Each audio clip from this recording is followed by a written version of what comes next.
चक्कर में, कोई नहीं है टक्कर में, क्यों पड़े हो चक्कर में, कोई नहीं है टक्कर में। इनकलाब जिंदाबाद, तुझे भैया जिंदाबाद, तुझे भैया जिंदाबाद।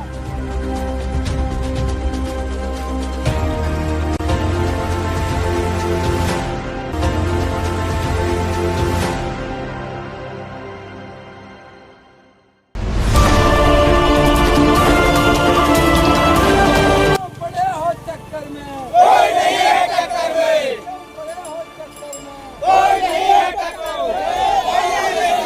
अभी नगर विधायक की कैसा हो, अभी नगर की विधायक कैसा हो। नमस्कार, मैं हूं धनंजय वैद्य और आप देख रहे हैं न्यूज ग्लोबल 24 बिहार झारखंड। बिहार विधानसभा को लेकर जैसे जैसे तारीखें नज़दीक आती जा रही हैं वैसे वैसे राजनीतिक हलचलें तेज होती जा रही है। अगर हम बात कर रहे हैं नवीनगर विधानसभा क्षेत्र की तो यहाँ राजद विधायक डब्लू सिंह हैं और राजद के लिए यादव समाज वोट बैंक मानी जाती है। ऐसे में मैं बात कर रहा हूँ कि इसी विधानसभा क्षेत्र से युवा प्रत्याशी के रूप में मृत्युंजय कुमार का आगमन हुआ है, जो कहीं न कहीं युवाओं के लिए आइकॉन बनते दिख रहे हैं। इन्हें जनताओं का अपार समर्थन मिल रहा है। अब यह माना जाता है कि वर्तमान विधायक डब्लू सिंह के लिए नवीनगर क्षेत्र में जीत की राह आसान नहीं होगी। देखिए न्यूज ग्लोबल 24 की एक खास रिपोर्ट।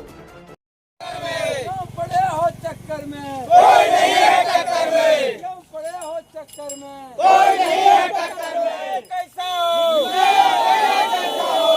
इनकलाब जिंदाबाद, तुझे भैया जिंदाबाद।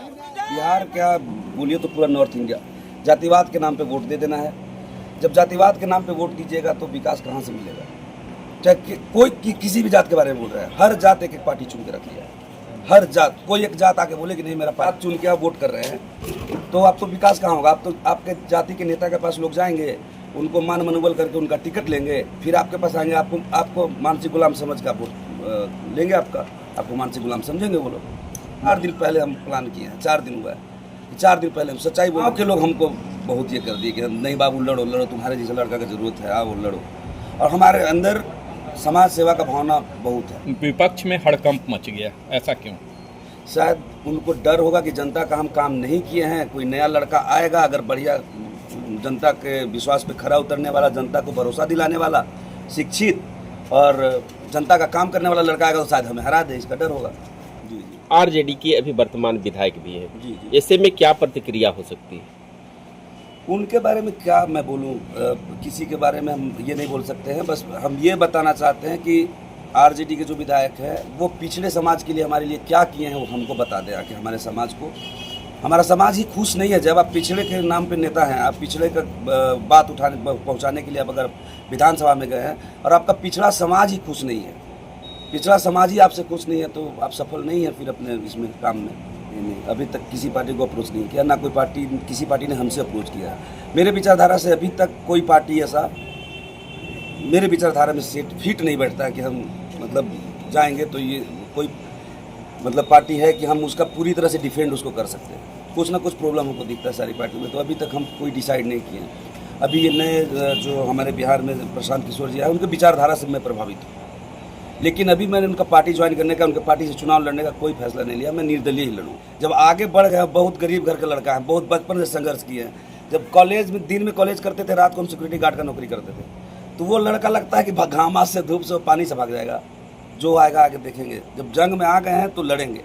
पूरे बिहार का जो पढ़ लिख लेता है, जिसके पास क्षमता हो जाता है, वो भूल जाता है कि हम बिहारी हैं, भूल जाता है कि फिर हमको बिहार में वापस भी जाना है। तो जो लोग सफल नहीं होते हैं वही बस यहाँ बचे रह जाते हैं। जब तक सफल लोग लौट के आएंगे नहीं अपनी मिट्टी में, बताएंगे नहीं, सिखाएंगे नहीं, लोगों के लिए करेंगे नहीं, तो बिहार चेंज कैसे होगा? गालियाँ सुनते रह जाएंगे हम लोग जिंदगी भर। तो ये जन समर्थन है, क्योंकि आप यादव समाज से आते हैं। दबाव देने से हम रुक जाएंगे, कोई रहे, दबाव नहीं होगा। ये लोग जो है ना, ये लोग पगड़ी बांध चुके हैं और इनका पगड़ी हम गिरने नहीं देंगे। कोई आ जाए कि बैठ जाओ, हम डर के और दबाव से या किसी तरह से हम बैठने वाले नहीं हैं। 2 वादे हैं। पहला वादा है कि शिक्षा का स्तर सुधारेंगे। जितना मेरा कोशिश होगा, जो अमीर का बच्चा को मिलेगा पढ़ाई, वही गरीब के बच्चा को दिलवाएंगे। इतना शिक्षा का स्तर बराबर कर देंगे, चाहे गरीब का बच्चा हो, अमीर का बच्चा हो, शिक्षा बराबर का शिक्षा मिलेगा, तब जाकर आगे लड़ाई बराबर की होगी। तो अमीर का बेटा तो बढ़िया क्वालिटी ले रहा है तो बढ़िया बने करेगा अपना लाइफ में, और गरीब मजदूर का बेटा खराब क्वालिटी का शिक्षा ले रहा है तो खराब ही रह जाएगा, मजदूर का बेटा मजदूर ही रह जाएगा। यही चेंज करना है हमको। दूसरा है रोजगार के लिए भी हम सोचे हैं, सरकार की तरफ से नहीं और इसके तरफ से नहीं, हम अपना तरफ से सोचे हैं आयुर्वेदा का प्लांट लगाएंगे, आयुर्वेदा मेडिसिन का प्लांट लगाएंगे। यहाँ से हमारे लोग हैं, इनके साथ मेरा जीवन गुजरा है, ये मेरे परिवार हैं। तो जो दुख में है, जब सरकारी स्कूल में हम गए थे, देखे कि कोई हमारे बेटी के ने फटल है, कोई भाई के ने फटल है, कोई भैया हमारा भी पेंसिल ना है, कोई हमारा भी कलम ना है, तब ये सोचे कि हम अगर जैसे आते हैं लोग हमारे पास कि भैया मदद कर दीजिए, तो हम मदद कर देते हैं, लेकिन वो मदद सही जगह पर नहीं पहुंच रहा था। तो हम सोचे कि अगर जो मदद है वो हम अगर महिलाओं के हाथ में पहुंचाएं तो कम से कम हमारा जो गांव घर का बाल बच्चा है, जो आने वाला पीढ़ी है, वो कम से कम पढ़ ले, तो कलम को उपयोग किताब का उसको दिक्कत ना हो। इसी